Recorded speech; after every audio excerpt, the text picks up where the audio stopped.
Bien, 8:17 de la noche, continuamos con más aquí en Cuando los Periodistas Dialogan, haciendo un recuento de los hechos más importantes durante la semana, y uno de los más importantes ha sido justamente el mensaje a la nación dado por el presidente de la República, el doctor Alan García Pérez. Este es su último discurso que para muchos dejó algunos cabos sueltos. Estamos ya aquí en la mesa de trabajo, Roberto, con el congresista Isaac Meckler, congresista de Solidaridad Nacional, y le vamos a preguntar, en principio, ¿qué le pareció el mensaje presidencial? Buenas noches. Vea, en realidad, digamos, fue interesante, fue un discurso inventario, diría yo, ¿no? Donde nos explicó todas las obras en cemento que se han hecho en el Perú. Uh-huh. Sin embargo, no habló de crecimiento, pero no habló de desarrollo, porque desarrollo es la mejora de la condición humana de vida, es decir, nuestros niños están mejor alimentados, su nivel de hemoglobina en la sangre de nuestros niños altoandinos es mejor, es decir, no hay anemia, o los niveles de anemia siguen en el 50% de los niños en el Perú. La ingesta calórica de nuestros niños, ¿cómo anda? No mencionó cosas tan sensibles como el friaje en Puno, por ejemplo. Ese es un punto bastante cuestionable, ¿no? Que se debió pero eso refleja, desarrollar dentro del discurso. Claro, ¿no? Eso refleja lo que te digo, es que en el sentido de que no habló de desarrollo humano. En el único tema de desarrollo humano, yo diría que es en el tema de la educación. Y también en el tema de la reducción de la pobreza, por cierto, ¿no? Es un punto importante que él trató de centrar, y además tuvo como una idea... fuerza en ese aspecto, sí, ¿no? Pero ahí hay una cosa que tenemos que tener cuidado cuando vemos las cifras, porque ahora medimos la pobreza monetaria, es decir, todas las personas que ganan más de 250 soles, que todas las familias que ganan más de 250 soles han salido de la pobreza. Eso no es una manera de medir la pobreza. La pobreza se mide ahora, por ejemplo, como decían antes, en la ingesta calórica. Nuestros niños están comiendo las 1.800 calorías o 1.600 calorías que requieren los niños cada día. Eso nos interesa saber, porque la riqueza, digamos, el ingreso monetario no nos indica nada, cero. Porque está bien, el jefe de familia gana 550 soles de sueldo mínimo. Supongamos que alguien gana sueldo mínimo. ¿Todo eso lo invierte en la alimentación de sus hijos o la despilfarra en alcohol? Por decir una cosa, ¿no? Ajá. La mayoría sabemos que eso no es así, ¿no? O sea, en el sentido de que la realidad es la que usted plantea, en el aspecto de que hay pobreza, hay desnutrición, hay insuficiencia en la atención médica. Así es. Hace 2 semanas, por circunstancias familiares, voy al hospital de salud de la avenida Grau, el Policlínico Grau, y siendo una atención básica. Estaba el tanque de oxígeno, y cada paciente se cola para nebulizarse usando el mismo tanque y usando la misma mascarilla, ¿no? Y el que puede, compra su mascarilla y lleva su mascarilla. Claro, por eso cuando... Si en Lima ocurre eso, usted se imagina en el interior del país, por eso cuando el presidente nos anuncia que se han construido hospitales, sí, está muy bien, pero hay que ver esos hospitales cómo están funcionando, ¿no? Mira, por ejemplo, el tema de la diálisis en el Hospital 2 de Mayo es un drama. Tú anda un día a las 3 de la mañana, vas a ver cómo ya empieza la cola para dializarse ese día. Y tú sabes que si alguien no se dializa, la diálisis es la limpieza de la sangre de los riñones. Si alguien no se dializa, se intoxica por adentro y muere. Entonces, por eso digo, se habló de crecimiento, de cemento, pero no se habló de seres humanos, que somos los peruanos, ¿no? Somos seres humanos. Y además se habló de cifras que se esperan a futuro, ¿no? Antes del bicentenario, por ejemplo, reducir más los índices de pobreza en nuestro país. Ahora, el presidente también habló de una serie de temas, por ejemplo, este tema del incremento de sueldo para los militares, que tampoco lo explicó, no lo detalló, no lo contextualizó. Sí. Entonces nadie sabe exactamente cómo es que se va a dar de manera progresiva. Pero digamos, ¿no? De ahí la parte que yo rescataría, si bien no sabemos la cifra que se va a dar... Porque aún existen cuestionamientos en ese aspecto. Sí, claro, ¿no? La cifra puede ser diminuta o puede ser muy buena, pero lo que sí es una cosa importante, que los policías pueden estar tranquilos, bueno, en la medida que la palabra del presidente se cumple, yo creo que sí se va a cumplir, es en lo que se va a mantener la caja de pensión policial militar, porque uno de los temores de los policías y soldados era que esta se elimine y pasen todos a la ONP, cosa que hubiera sido un desastre, ¿no? Entonces, por lo menos garantizó que el sueldo va a permitir un recorte o una retención para la caja policial, con lo cual se mantendría. Ese es un mensaje de alivio, creo, para las Fuerzas Armadas y Fuerzas Policiales. Ahora, el presidente también anunció, por ejemplo, lo que debe ser la puesta en marcha de la entrega de un bono de 100 soles mensuales para mayores de 75 años, ¿no? Y estamos con usted, y también estamos con el señor Jorge Gil Alfaro. Él es abogado en Derecho Previsional, para tratar justamente este punto que es bastante importante para los jubilados que se encuentran en el sistema de pobreza, sobre todo en las zonas altoandinas de nuestro país, ¿no es cierto?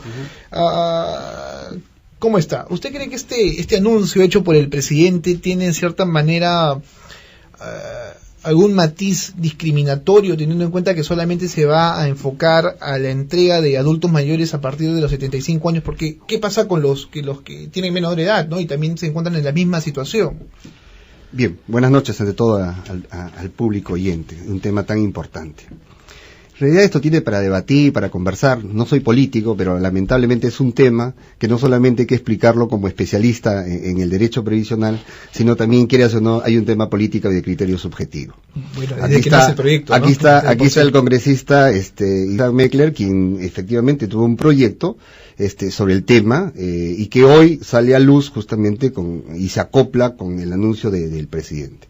Ahora, el tema es muy discutible, si debe ser a los 75, si debe ser a los 65, el otro tema de discusión es si efectivamente esto no va a suceder como ha sucedido con otros proyectos como Juntos, con otro tipo de subsidios donde se le saca la vuelta porque... Exactamente, ese era uno de los principales cuestionamientos, por ejemplo, en el Juntos, sobre el cual estábamos hablando de inicio, ¿no? Por ejemplo, se le entregaba a la madre de familia 100 soles mensuales, ¿no? Y se le decía, toma tus 100 soles y ¿qué pasa?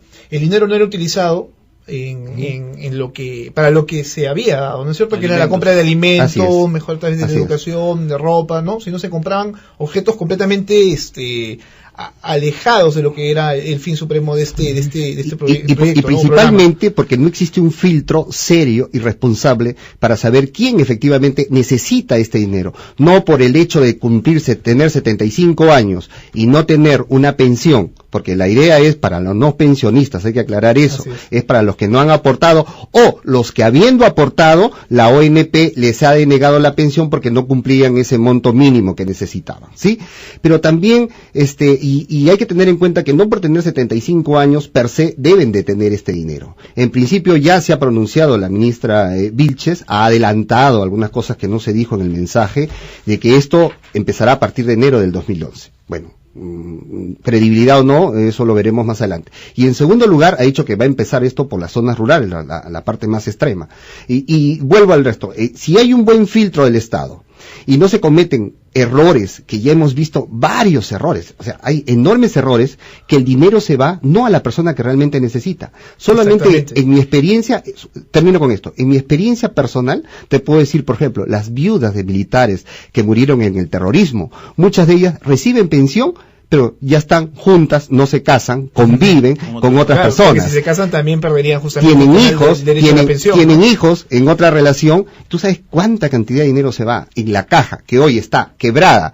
Se va por ese lugar un montón de dinero, pero el Estado no quiere meter mano porque hay un tema social. Ese es el mayor problema, Roberto. Regula eso, ¿no? Ahora, yo quisiera primero, si podemos enfocarnos de qué estamos hablando. O sea, ¿cuál es el universo o cuál es la realidad que nos ha llevado a que el presidente o que en general este problema exista? En el Perú nos han puesto una valla muy alta. 20 años de aporte a la ONP o a las AFPs para podernos jubilar, eso en el Perú es inaceptable, eso es imposible, porque el Perú es un país de una economía 70% informal. Entonces, para que alguien cumpla 20 años aportando a la ONP o a una AFP, hay que haber trabajado en una planilla durante 20 años. Exactamente. Aportando de manera formal. Eso en el Perú es un acto o heroico o imposible. Más aún, los que sí aportan más de 20 años inclusive, la ONP con algún artilugio extraño les recorta y les dice, no, solo cumple 19 años. Entonces, hay que entender, ese es el universo. El universo es gente que sí ha trabajado, que se ha roto el lomo, que ha construido el Perú, y que porque tenemos una ley que no es para el Perú, no es aplicable al Perú, es una ley seguramente para Suiza u otro país, pero no para el Perú, no tienen derecho a la pensión. Son lo que llamamos los sin pensión. Ahora, hay que entender que en el Perú uno se jubila, es decir, la pensión empieza a regir a partir de los 65 años, no 75. Entonces la pregunta primera es, ¿qué pasa con los de 65 a 75? ¿Cómo hacemos para que sobrevivan hasta el momento en que les empieza a surgir este bono? O sea, tenemos un problema antes de la entrega del bono. Tenemos 10 años de sede vacante, como se dice, o sea, donde no hay donde no rige esta ley para ellos, pero son gente que está en el problema, que no tiene ingresos, cero ingresos, nadie le da nada. Exactamente. Por más que haya aportado y haya cumplido 20 años. Así es, Ese es lo eso dramático. es dramático. Puede haber aportado 19 Sí. años, trabajó 19 años en una empresa, el último año, el año 19 lo votaron, no se reenganchó en una empresa formal. En teoría su plata debería estar en la ONP, pero el hombre no tiene derecho a nada, ni a un sol, hasta que no, para nada. Ahora, según el presidente, tendrá derecho a un subsidio, no sabemos cuánto, a partir de los 75, y solo si es pobre extremo, que son todos. A ver, señor Gil Bueno, Alfaro. a mí no me invitaba acá a polemizar con el congresista. estamos conversando en realidad, parto ¿no? como premisa esto, porque como yo no soy político, yo soy técnico, y el tema hay que verlo objetivo y no con la pasión.